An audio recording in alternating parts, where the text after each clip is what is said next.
గన్నవరం మాజీ ఎమ్మెల్యే వల్లభనేని వంశీ కష్టాలు ఇప్పట్లో తీరేలలేవు. వంశీపై వరుసగా కేసులు నమోదవుతుండగా 100 రోజులకు పైగా జైల్లోనే రిమాండ్ ఖైదీగా ఉంటున్నారు వంశీ. తాజాగా నకిలీ ఇళ్ల పట్టాల కేసులో వంశీని కంకిపాడు పోలీసులు ప్రశ్నించారు. ఈ రాత్రికి వంశీని పోలీస్ స్టేషన్లోనే ఉంచబోతున్నారు అధికారులు. నకిలీ ఇళ్ల పట్టాల పంపిణీ కేసులో మాజీ ఎమ్మెల్యే వల్లభనేని వంశీపై పోలీసులు ప్రశ్నల వర్షం కురిపించారు.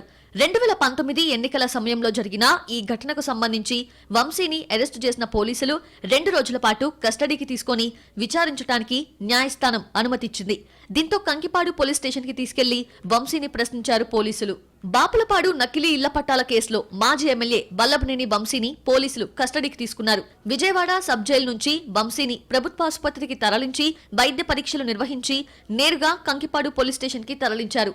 ఉదయం 11 గంటల నుంచి సాయంత్రం 4 గంటల వరకు వంశీ విచారణ కొనసాగింది. విచారణ సందర్భంగా వంశీని పలు ప్రశ్నలు అడిగి వివరాలు రాబట్టే ప్రయత్నం చేశారు పోలీసులు. సుమారు 20కి పైగా ప్రశ్నలను వంశీని పోలీసులు అడిగినట్లు సమాచారం. ఈ ప్రశ్నలకు తనకు కేసుతో ఏ సంబంధం లేదని వంశీ సమాధానం చెప్పినట్టుగా తెలిసింది. న్యాయవాది సమక్షంలోనే వంశీని పోలీసులు విచారించారు. వంశీని ఈ రాత్రంతా కంకిపాడు పోలీస్ స్టేషన్లోనే ఉంచబోతున్నారు పోలీసులు. శనివారం 2వ రోజు కూడా వంశీని పోలీసులు ప్రశ్నించాల్సి ఉంది.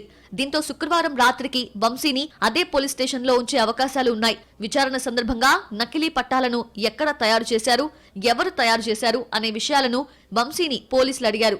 ఎన్నికల సమయంలో అర్జెంట్ గా ఇళ్ల పట్టాలను పంపిణీ చేయాల్సిన అవసరం ఏమొచ్చిందని పోలీసులు వంశీని ప్రశ్నించారు.